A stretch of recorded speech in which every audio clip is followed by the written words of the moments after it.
I'm much more interested in focusing on quality of the content and the relevance to your audience versus trying to get big names.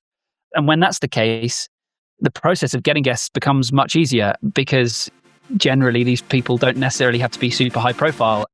Most hosts never achieve the results they hoped for. They're falling short on listenership and monetization, meaning their message isn't being heard and their show ends up costing them money.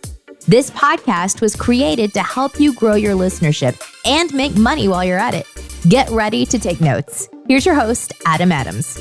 And we're back with the podcast on podcasting. I'm your host, Adam AAA Adams, and I'm excited because I have a pro in the house. Well, he's a little virtual, kind of far actually. Harry is in the UK, Southwest England. How's it going, Harry? I'm good, man. Thanks for having me on. Nice to have you. Already, Harry has been letting me know that I shouldn't use Zoom to record, or at least that there's things that are better. Exactly. Why don't we just start there? What do you use? Sure. And why is it that when I go on to the podcast movement, this website, this Facebook, everybody screams at me for using Zoom? So yeah, what do we need to use instead? When we're speaking on Zoom, what's happening is Zoom is using all their insanely clever technology to crunch the enormous amount of data in our video and audio feeds and make it something that can transmit across our internet connection super speedy, which means it's crushing that data into a really small amount of thing, which means the audio quality and the video quality suffers as a result, right? So there are other platforms out there that allow us to record at the maximum kind of quality that we can. There's a ton of them out there. Zencastr was one of the first ones to come onto the podcasting scene and is still great. Squadcast is another really great platform. Clean Feed is another one. The one that I recommend and have been really enjoying recently is called Riverside.fm. And that allows you to record both high quality audio and video.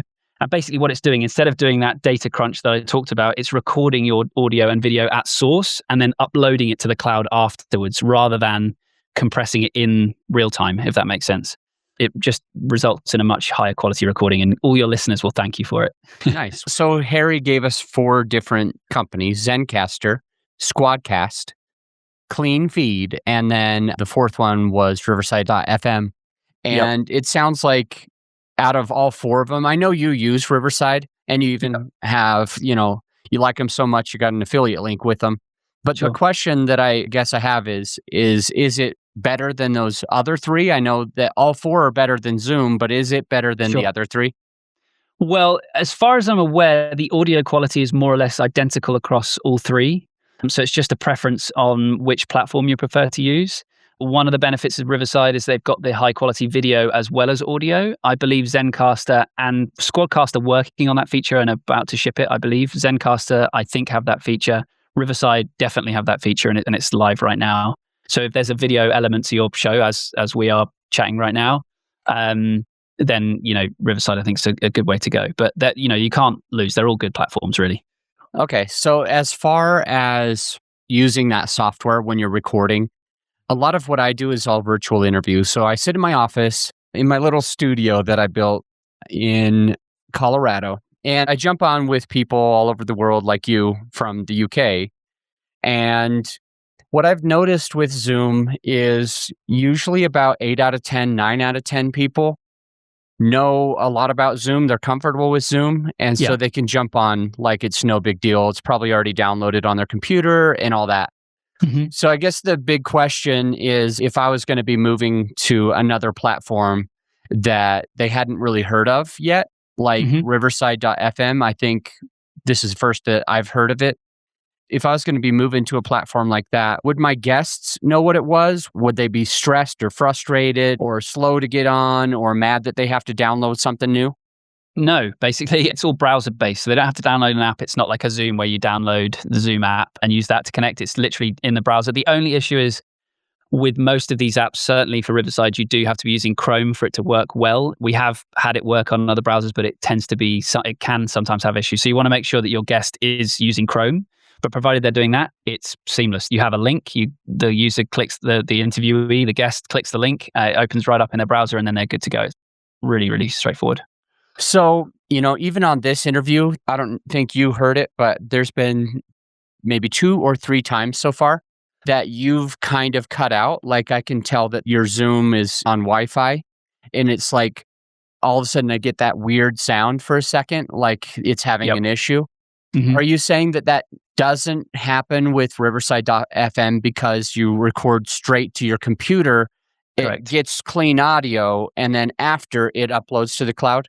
Right. So you and I having this conversation, we'd still hear those artifacts because we'd be hearing one another through that version. But the recorded version that you'd use for your edit when you're editing your podcast later would be the raw and unaffected local recording. So yeah, none of that stuff would And so be we there. would get two audio files. We'd get an Mhm. audio file from your computer and an audio file from my computer. And a video file from both of our computers also. Okay. And then so when my team was going to build that together, they'd Mhm. have to just put all 4 files in. Is that accurate or no? Yep. Okay. Yeah, they just pull those The files straight from Riverside, and you can link it only up with your Dropbox, and they'll automatically upload to Dropbox or whatever. So yeah. Oh, wow. That's Yeah, awesome. I feel like I'm a Riverside salesman. No, no. right Well, now. it's good because you're spending so much time. We'll make sure we put the affiliate link in the show notes as well. Oh, It's cool. Yeah. riverside.fm and then the rest of your affiliate link, because I'm sure that the listener is probably grateful for you going into this, and they know that they're not going to pay you a dime more by getting the software Sure. using your link, but it'll just support what you're doing. So yeah, we'll make sure we throw that in. But the big question, or I guess it's almost a concern that I'd like you to see if you can alleviate for me, is here I am when I have it going directly to the cloud. Yes, I might have some compressed files. Yes, they might be a little bit messed up because of your internet or my internet, but it's doing it as we speak, and it's doing it right now. And I don't know if I'm going to have a fear or a concern like, oh no, what if Harry turns off his computer too fast? What if his computer crashes and it doesn't get to the cloud? Like, I don't Yep. have any control of that. Could that happen, or is that just a bogus concern that I have? It's not entirely bogus, but it's mostly these systems have pretty good backups in place so that they do, even if the guest kind of their internet drops or they quit before the file's uploaded, these things are stored in their browser and there's a retrieve function within it. So you can you've got that backup there. If you're really worried, you can also run like a backup recording as well. So I use a tool called HiJack, which is from a company called Rogue Amoeba, and that allows you to basically record you can kind of mix up various different audio sources from your computer and record it, which would basically allow you to record yourself and your guest, the compressed version, while you're having the discussion live in Riverside. And you've got that as a backup, and then you've got the real recording coming from Riverside. But I mean, we've not had any issues with it to date. So I want to be clear that I understand. It's if you do that backup, then what would end up happening is it would be on riverside.fm. It's a browser. It's all on the browser, and it records directly to your guest's computer. And at the end, if everything goes right, it automatically uploads to the cloud. If everything goes wrong, there is a chance of you not being able to have it. So you've got this backup, and it sounds like the backup is more similar to Zoom, where You'd get the same audio quality that you get from Zoom. so simultaneously, while we're recording, it's going directly to the cloud through this other place. Will you share the website again? Audio HiJack is the tool. Yeah. The company's called Rogue Amoeba. Audio HiJack, it's going to be happening like Zoom, recording straight to the cloud. Not to the cloud. It's actually recording to your computer. So it wouldn't involve the guest. The guest wouldn't have to do anything. You as the host, Okay. you set it up and Okay. you can record it all locally, and it's just a great little backup. That And it would makes sound sense. exactly the same as the quality from your Zoom call. Got it. Cool. Yeah, I've learned a lot already. Thank you so much. And bet. I know that you've got a good handful of clients that you work with for like post-production, and even it sounds like branding and strategy at the front. I know you've worked with companies like HP, I think it is. Yep. And some other, big companies that require really good audio, really good post-production as well.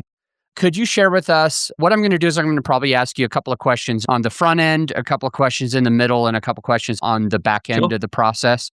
And so in the beginning, number one, when you're working with these companies, because most of them are international, or some of the companies that you've mentioned to me are like international companies, are you flying out to them and like buying gear and setting up gear and hooking it up, or how does that look?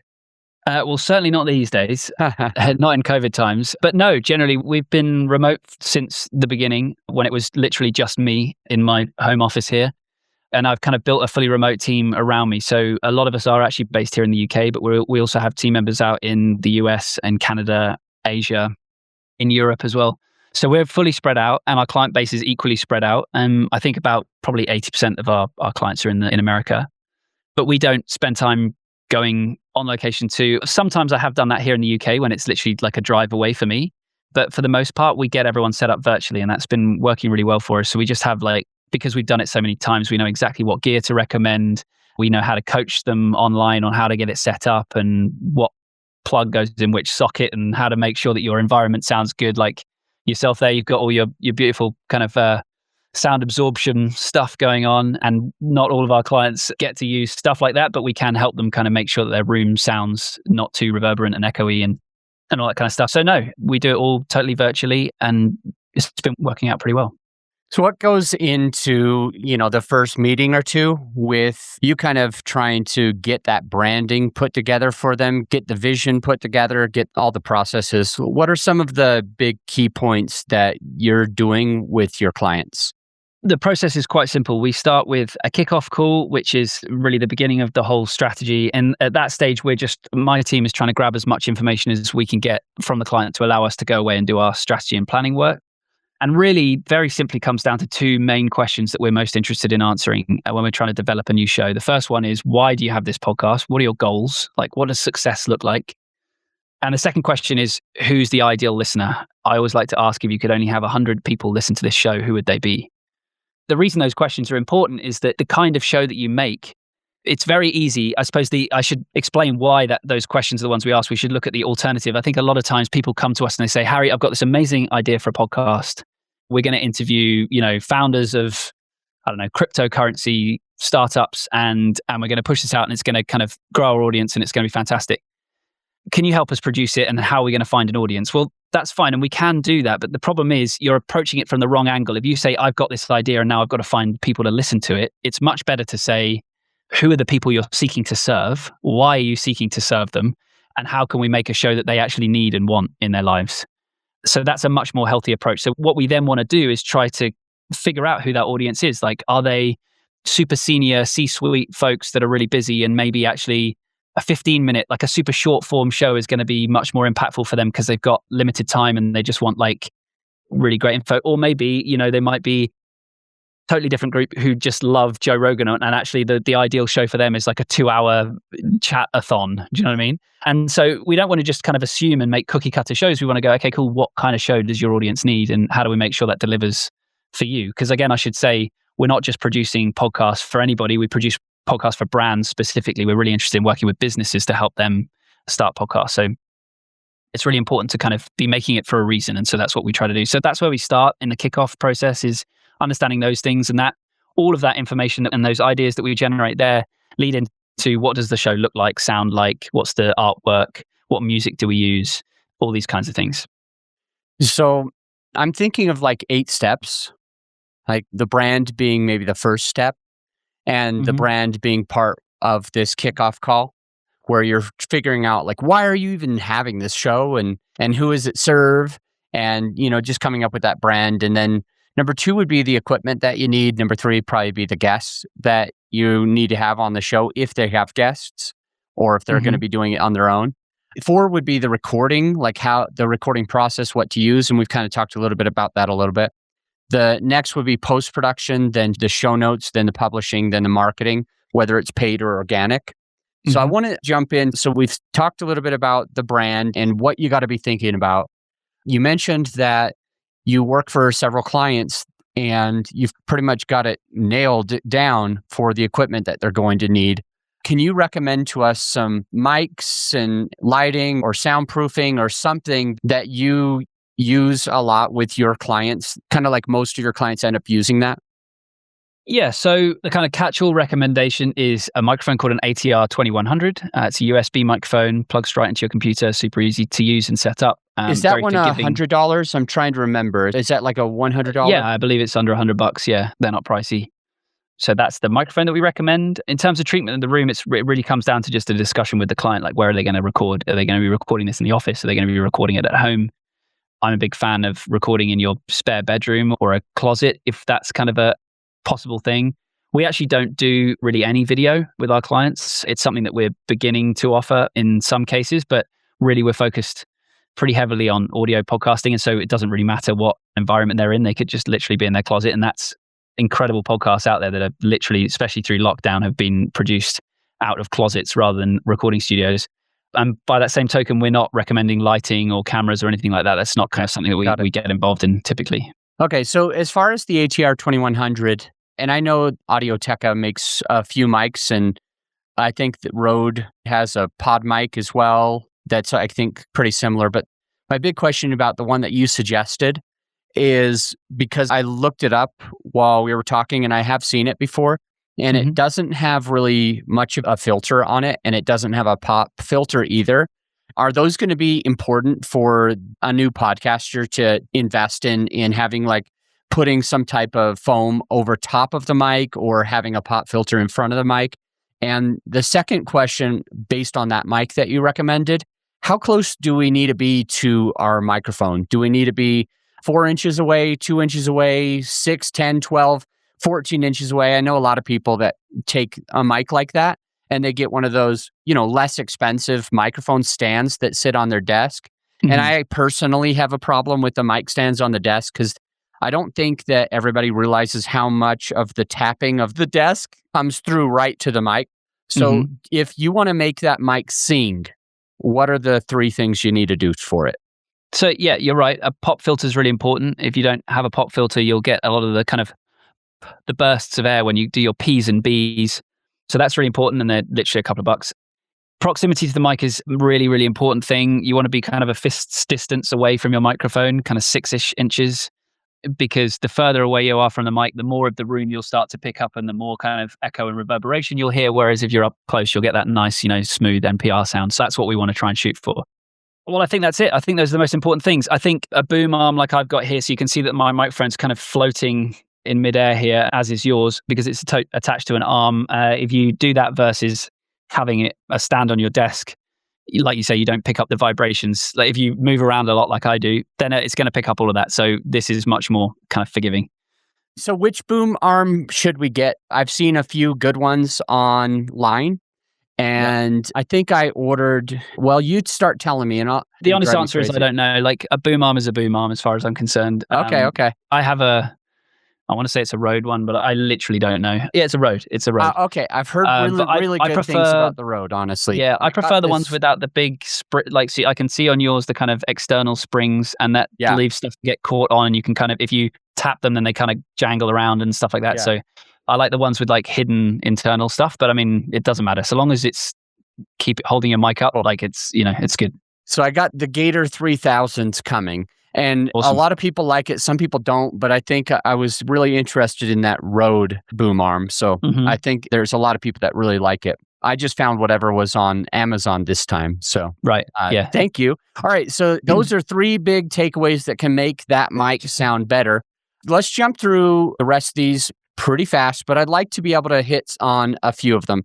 So number 1, again, was building the brand. You need to know why you're doing it and who you're going for. Number 2 was the equipment. And you mentioned that you don't do a lot of the lighting and webcam stuff. It's more because you're trying to get really good sound. And you mentioned the microphone that you recommend to most of your clients is the HiJack 2100, that you need to be about a fist away from it, and that you can buy a pop filter for pretty inexpensively. And third, that you might want to be in a room. And I think you also said to use a boom arm so you don't get that sound. I want to ask you about getting guests, if that applies. Are you coaching some of the people that you work with to get better guests on their show, or maybe even like more high profile guests, which aren't always better guests, but sometimes they make you feel good inside when you have a big name on your show? Hey, my friend, as you know, this episode is sponsored by my company, GrowYourShow.com. We want you to be able to have the best tools at your disposal without costing you a whole arm and a leg. So right now you can get a free list of vetted equipment that like mics, mixers, webcams, sound treatment, editing software, everything that you need I created the whole PDF with direct purchase links just to save you time and money, to help it be more convenient for you. So this free PDF will help you skip all the guesswork. If it's on there, it's vetted and approved by yours truly. And if it's not on there, it's probably not worth the money. So go ahead and get yours at growyourshow.com/PDF. Let's get back into the show. Yeah, I think so. Firstly, I guess the short answer to your question is that we don't get involved in that side of things actively. Okay. It's something that our clients generally handle. But I think that it really comes down to, again, that conversation at the beginning. Why does the podcast exist? I think we tend to focus more on, can we get the guests that are really contributing to this topic and to this target listener, rather than chasing big names, because rarely will a big name make or break a podcast. Yeah. It's not going to kind of make a difference to the number of downloads you get, because let's face it, if you get Jordan Harbinger on your show, Jordan Harbinger has been on every show. So that's not a selling point. That's not a USP for you. A USP for you could be just covering topics in a way that is unique to you, that is highlighting something that your audience needs help with, So I'm much more interested in focusing on quality of the content and the relevance to your audience versus trying to get big names. And when that's the case, the process of getting guests becomes much easier, because generally these people don't necessarily have to be super high profile. And a lot of folks are actually stoked to be asked to be on podcasts. And we see a really kind of high acceptance rate. The other thing that I think is worth mentioning on the guest side of things is that a number of the shows that we work with, so we produce a lot of podcasts for agencies and consultants.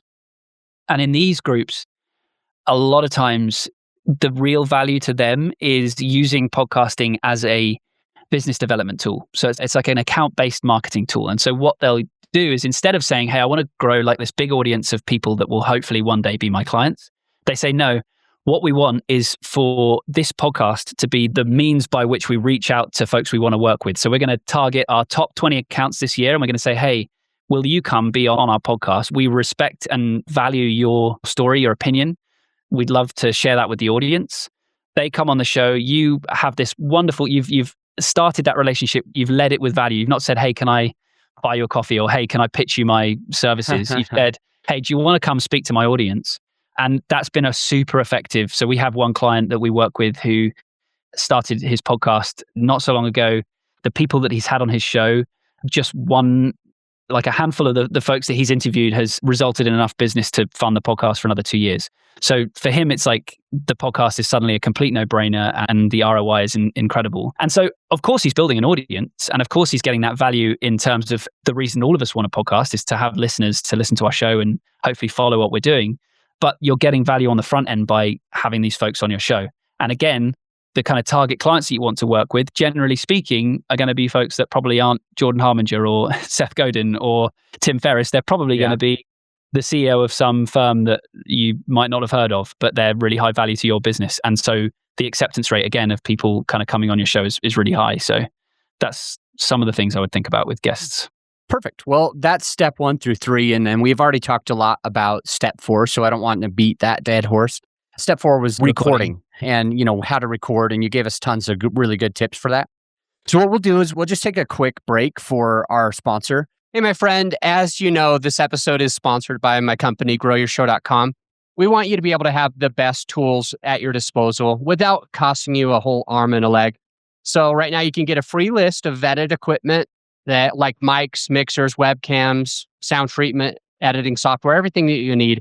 I created the whole PDF with direct purchase links just to save you time and money, to help it be more convenient for you. So this free PDF will help you skip all the guesswork. If it's on there, it's vetted and approved by yours truly. And if it's not on there, it's probably not worth the money. So go ahead and get yours at growyourshow.com/PDF. Let's get back into the show. And we're back with the Harry Morton. Harry, we've been getting a lot of value from you so far. I really, really appreciate that. So we talked about steps 1 through 4 on being able to have a really good show. And I want to go into more of like a rapid fire with you now.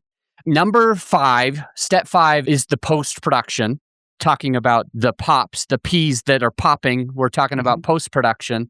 And as far as post-production is going, what is like the one big tip that you think most people are missing that you're doing in your company? Well, I think a lot of the discussion around podcast editing focuses on removing ums and ers and crutch words and stuff like that. I much prefer listening to podcasts that sound like a natural conversation, that haven't had every crutch word edited out of it. I think it's kind of not something to get focused on. So I think the best podcast editing focuses more on which topics were interesting in this episode and which ones were not. So which avenues of conversation don't need to make it into it, which kind of sections of dialogue can just be cut entirely. And so taking, let's say, a 45-minute interview down to a 30-minute episode, those big chunks that you're removing are much more valuable than removing every little and So that's my thoughts on that. That was huge. Thank you. Step 6 is the show notes. Mm-hmm. What do you feel is important to put in the show notes? Do you have a special sauce for writing yours? I wouldn't say there's a special source as such, but really SEO is the focus. The real value in show notes, in my view, are kind of twofold. One is providing the resource to your audience. So, every kind of, if you mention resources in the show, you want to make it easy for them to find it. The second thing is search. You want people, when they're looking inside of Apple Podcasts, to find your show because of, and the description is one of the core ways that people find that show. So really making sure that you've got the keywords that are relevant to the topics that you're covering are in those show notes. And frankly, just keeping them brief because really nobody reads them unless they're short and sweet. Based on your feedback, talking about the SEO is pretty important. What about the SEO through the title? And so a genuine question that I've been trying to get to the bottom of is understanding why most people, including me, generally like to put the episode number in the title, and why I keep hearing that that's supposed to hold you back for Apple's algorithms or something like that. It's So not what do holding you you back guys from do? Apple's algorithms. It's just a waste of characters, basically, because the apps already order the episodes for you. That's done. They number the episodes for you right there in the app. So it's like podcasters that put the word podcast in the show title. It doesn't need to be there because it's a podcast. It's in the Apple Podcasts app. So saying in this particular show, this is the podcast on podcasting, that makes sense, right? Because it's like, that's what it's about. So that totally makes sense. But in, let's say the dentistry podcast, I don't know if that show exists. It probably does. The dentistry podcast, you don't need to have the word podcast in that title because when you're searching for it in Apple, you're not going to be searching for, in Apple Podcasts, you're not going to be searching for dentistry podcast. You're going to be searching for dentistry. So it's kind of a waste of characters. And the same goes for your episode numbers. If you put episode 122, well, then you've just used up a bunch of characters that you could be using to grab attention with some content like how I built my $1 million business or whatever that might be. All right. Thank you. I think we're on number 7, which is the publishing. And I've been using a few different platforms. I used Zencast, and you mentioned earlier Zencaster.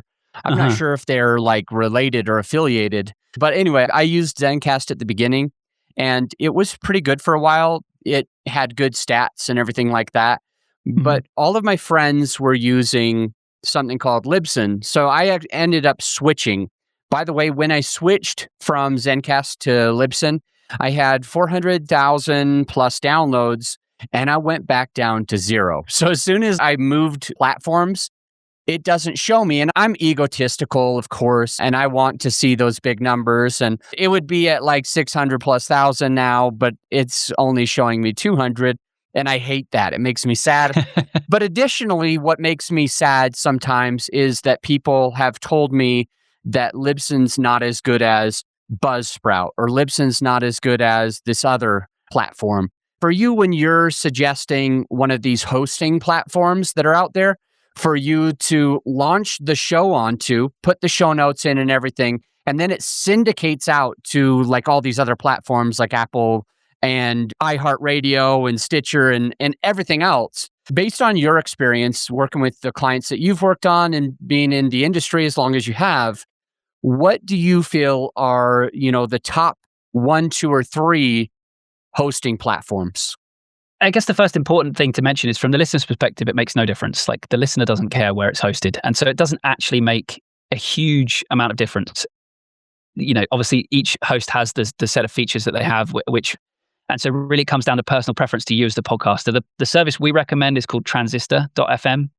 Really great company, bootstrap team, small team, and they just really care about what they're doing. So I'm a big fan of them. Is that Transistor ER or OR?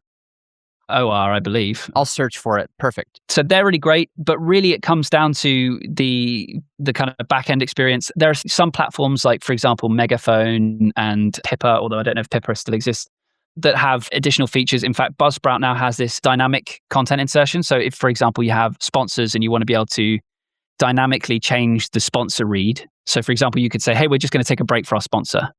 And then you would just have a blank space, and then you could use the hosting platform to insert a fresh ad in that every week, every month, or whatever, rather than having to change your entire audio edit, if that makes sense. So here's what I think I'm hearing, just to be clear. What I think I'm hearing is that anywhere that you stop, whether it's at 12 minutes or 15 minutes or 25 minutes, as long as you have that blank spot there, I don't know if you have to mark it or what, later on when you get a new sponsor, you can wipe out the old sponsors' ads from episodes, 1 through 112, and you can get that new sponsor who started at episode 113 to be showing up even at episode 1, regardless of the timestamp where the ad was going. Is that accurate? Okay. That's right. So you have to mark it in there where you want this ad to go. It's not just going to drop it into a patch of silence. You have to say this is where the ad goes. But that's a really useful feature for people that are monetizing their show with advertisers. But those are the kinds of features that might make a difference to the host you go with. Otherwise, and I'm sure the people behind the hosting companies, would be screaming at me right now if they heard me say this, but otherwise, the differences are largely in the looks of the platform and how you like using it and the way that the player looks and all that kind of stuff. Libsyn has been around for a long time. They're a very safe pair of hands. But I think there are other companies innovating faster than them. But that's just my opinion. I think they're good people and it's a great company. So there's no reason to not host with Libsyn. So I feel a little bit better now. Thank you. As far as after you've published it, once that happens, I know that in the pre-interview, you talked about doing more show growth, growing some of your podcast clients' shows. Mm-hmm. And I do that as well for our clients. We do marketing and things like that. But I wanted to find out from you just on step 8, the marketing, whether it's paid traffic or organic traffic or both. Mm-hmm. What are you suggesting to clients? What do you do yourself for your shows, which we haven't mentioned yet? You have a show called Work From Home Daily, which you started during the pandemic in March during the pandemic. And it was a daily show doing 7 days a week. And I'd love to have you back on the show and talk about 5 days a week, actually. We didn't do weekends, luckily. Yeah. Well, anyway, I'd love to have you back on to talk about that, just having, that many per week, because a lot of people that come to me, they don't even seem to want to do a weekly show. And I'm like, are you kidding me? You got to do at least weekly, or that's my opinion. I think there's a lot of reasons why. And you also have a show because you've been serving attorneys because they do the consulting. They make a lot of money when they bring in the clients. Mm-hmm. You even talked about how they're supposed to interview their ideal client to really get that value. And that's a 3-day-a-week podcast that just recently published as well. So what I'm asking is, based on your 2 podcasts that you have launched, as well as the shows that you manage, what are some paid and organic marketing strategies that a new podcaster could implement in their show? So the most important thing is podcasting is all about partnership. It's all about networking, basically, in my view, because podcasting is still very much word of mouth led. The place that most people find the new shows that they want to listen to is on the shows that they already listen to. Podcasting is not a viral medium. I always say this to clients. It's not like a social media campaign or a video campaign. It's not going to kind of blow up overnight. I mean, it happens. The way that we like to advertise podcasts is on other podcasts, so that we know that folks listening to shows that are similar to the kind of topics that you talk about are much more likely to come and listen to your show than anyone else. We've tried, social media campaigns, paid social, all this kind of stuff, and it just doesn't translate in the same way. The reason I say that it's all about partnerships is that there's a bunch of ways that you can work with other podcasters that don't cost you a dime. So you can set up cross-promotion partnerships where you'll reach out to other shows in your niche or other shows that have a similar audience profile. They might be on totally different topics. So a great example would be, you've got a baseball podcast and you reach out to basketball podcasts and say, hey, there's probably a good portion of your listenership that likes baseball podcasts. We should promote each other's shows. And I think it's important to remember that podcasting isn't a zero-sum game. The average listener subscribes to 7 podcasts. So if you're giving them information about another great show that they'll genuinely enjoy, the listener's generally really grateful for that. And you certainly aren't losing a listener as a result. You're just giving another show a listener to their show. And so what we can do is create cross-promotional partnerships where you shout out one another's shows. That's a really great channel. Another one is podcast guesting. So going out and being a guest on other podcasts is a really great way to share your message and also promote your podcast. And then there's a bunch of like pay-to-play versions of that as well. So you can literally sponsor other podcasts. We do this with clients all the time that we'll kind of reach out to hosts of shows and say, hey, can we pay for you to promote our podcast? That's a really effective channel also. So there is tons of other stuff we could go into and tons of other channels to look at, but those are the ones. If we're talking about like the 80-20 principle of like the 20% of your actions that produce 80% of results, that's going to be it for podcasters. Love it. Love it. And I completely agree with going on other people's shows. One thing that I've noticed and clearly noticed is that if I'm on your show and you're on my show, then for some reason, if a few listeners move to both of our podcasts, they show up next to each other from now on. So I've seen that time and time again, and everything that you shared was awesome. Let's just end with this. What's the best way for the listener to find you or get a hold of you, Harry? Oh, sure. Well, the best place is probably Twitter. That's where I hang out the most. So I'm at Podcast Harry on Twitter. I hang out a lot on Clubhouse recently too. So I don't know if anyone's on Clubhouse, then look me up. But yeah, Twitter is my main hangout. And our website for our company is lowerstreet.co. I encourage you to go check out lowerstreet.co or at Harry Podcast on Twitter. At Podcast Harry, but yes. Podcast Harry. I'm glad you fixed that. Perfect. Well, that's in the show notes now. So the listener can just scroll down and click. Thanks, Harry. Fantastic. I appreciate you, and go and have fun with your family, and I'll talk to you soon. Awesome. Thanks, Adam. If you're glad that you checked out the podcast today, if you got some value out of this episode, some actionable takeaways, I invite you to do one of three things. A, you could do a written review on Apple. Let us know what you think. Just an honest written review. B, you could share the podcast with a friend of yours who needs it. Or C, at the very least, implement what you've learned to take your business and your podcast to the next level. And I'll see you on the next episode.